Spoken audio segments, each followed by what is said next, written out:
Hi, hello. Subscribe lang kayo dito. Mag-iingat kayo. Lahat ng viewers ng Rochelle Anting vlog, please do subscribe and thank you for all your support. Toits, oh. Yeah, no? Ingat. Galang.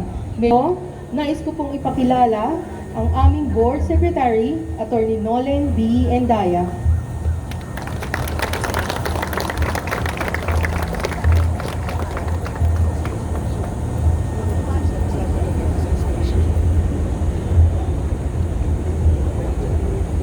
Isang mapagpala at masiglang umaga sa ating lahat. Sa ating masipag at visionary na ama ng lungsod ng Maynila, ang ating kagalang-galang na Mayor Francisco Isko Moreno Dumagoso, sa ating masigasig na Vice Mayor Chi Atienza, sa ating kagalang-galang na COS Cesar Chavez, sa ating Secretary to the Mayor kagalang-galang Letlet Sarcal, sa mga miyembro ng Sangguniang Panglungsod, sa mga pinuno at ibang kagawaran o opisina, at sa aking mga kapwa lingkod bayan, gayon din sa ating Senador Bam-Aquino, isang mapagpalang Lunes sa ating lahat. Ngayong umaga, ang pagtataas ng ating watawat ay pinangunahan ng Local Board of Assessment Appeals kasama ang opisina ng Registry of Deeds.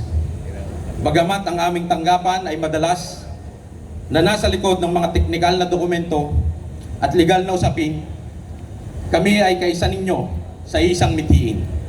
Ito ay maglingkod ng tapat, mahusay at mabilis para sa bawat Manileño at mga kababayan dumadako dito sa lungsod ng Maynila.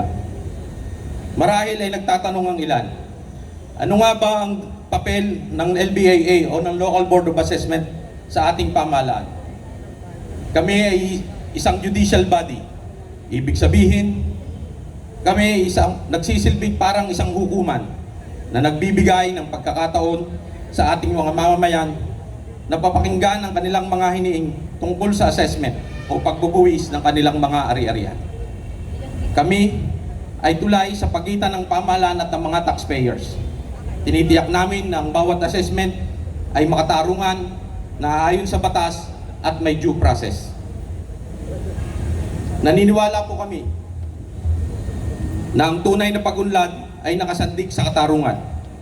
Ang walang sino mang mamamayan ang mabibigitan ng labis at walang obligasyon sa bayan ang makakaligtaan. Ang Local Board of Assessment Appeals ay hindi lamang isang opisina. Ito ay binubuo ng haligi ng ating lokal na bürokrasya na may sapat na dunong at integridad. Kinararangal ko pong ipakilala ang mga miyembro ng ating lupon. Una, ang ating tagapangulo, ang Registrar of Deeds ng Maynila, Honorable Attorney Marisa Timones. Ang kanyang kalaman sa titulo at record ng lupa ang nagsisilbing pundasyon ng ating katotohanan. Pangalawa, ang ating City Prosecutor, Honorable Attorney Giovanni Lim. Siya ang tumitiyak ng bawat takbang at desisyon ng lupon ay laging nakadikit sa rilis ng batas at katarungan. At pangatlo, ang ating City Engineer, Honorable Engineer Armando Andres. Ang kanyang teknikal na kakayahan ang nagbibigay sa atin ng tamang pananaw sa pisikal na aspeto ng mga estruktura at lupain sa ating lungsod. Sila, kasama ang ating mga kawani, ang bumubuo at katuwang nyo sa patas na pamamahala. Ano nga ba ang kinalaman ng Local Board of Assessment Appeals sa layunin nating gawing muling dakila ang Maynila or make Manila great again? Mayor, ang inyong administrasyon ay kilala sa bilis at husay at tapang. Nakikita natin ang mga bagong ospital, ang mga pabahay para sa mahihirap, at ang pagbabalik ng ganda ng ating mga pampublikong lugar. Ngunit ang lahat ng ito ay nangangailangan ng pondo. At ang pondo ay nagmumula sa tiwala ng mga nagbabayad ng buwis. Dito pumapasok ang economic impact ng aming opisina. Katuwang ang opisina ng Registry of Deeds. Kapag ang mga negosyante at may-ari ng lupa ay nakita na mayroon silang patas na takbuhan, kung mayroon silang agam-agam sa kanilang buwis, tumataas ang kanilang tiwala sa ating lungsod.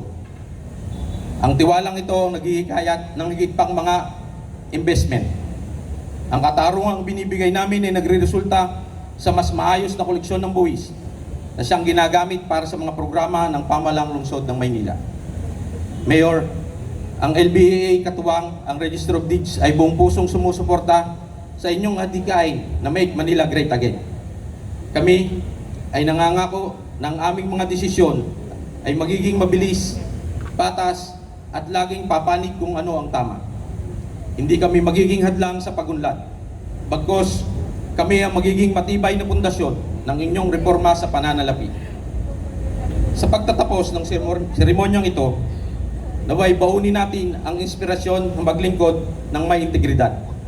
Ang pagtataas ng watawat na ito ay simbolo ng ating panunumpa na unahin ang kapakanan ng bayan bago ang sarili. Muli, sa ngalan ng Local Board of Assessment Appeals at ng Register of Deeds, kami ay nagpapasalamat sa pagkakataong ito.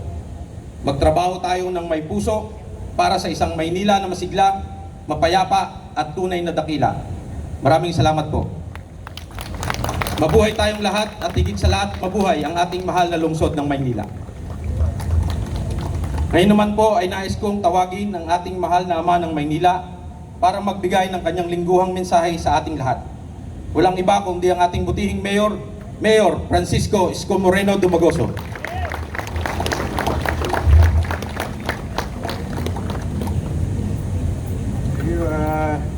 Palakpakan natin yung mga taga LBAA at Registry of Deeds. Sila ang nangangalaga ng mga titulo.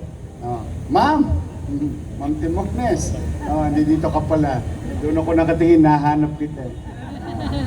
Ito si Ma'am Timones, dito. Palakpakan natin siya. Sila po nangangalaga ng titulo ng mga lupain natin sa Maynila. Yan ang nakaligtaan ng nanay ko. Yung nanay ko nung araw maglulupa. Asyenda. Bulubundukin. Umuusok pa. Marami siyang lupain. Mahilig magtanim ang nanay ko. Pag nakakita ng bakanting lote yon, tatanim yon, talbos ng kamote. Kaya lang, kailangan mo bantayan yung talbos ng kamote. Yung taniman mo. Lalagyan mo ng upuan. Papag. Mainit ang araw. Kailangan mo lagyan ng bubong. Siyempre pag naulan, umaanggi. Kailangan mo lagyan ng dingding. Hindi naman po pwede walang pintuan. Talbos ng kamote, tinanim ng nanay ko, bahay ang tumubo. Ayan po ang buhay sa pagiging squatter. Kami po yun. Kaya tama po yung nasabi nyo kanina, Direktor. Hindi talaga tayo titigil na magtayo ng pabahay sa lungsod upang magkaroon ng kasiguruhan ang mga pamilyang Manileño ng sarili nilang mauwian. Ilan sa inyo rito ay nakatikim na. Marami sa ating mga kababayan nakatikim na. At hindi pa tayo titigil. Basta makabuelta lang tayo na makabuelta.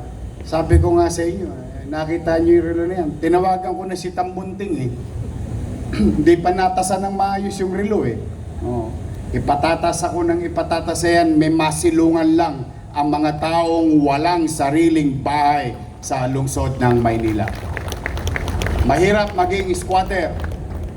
Ako na nagsasabi sa inyo. Mahirap din nangungupahan.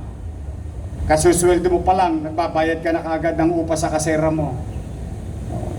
Talagang ganun ang buhay, walang libre. But rest assured, pipilitin natin magbuti.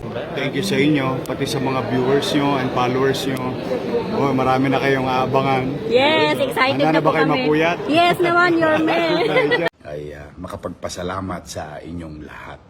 At sa ating mga vloggers, shout out sa lahat ng vloggers. You survive. Abonado pa kayo. Thank you very much sa inyo, ha?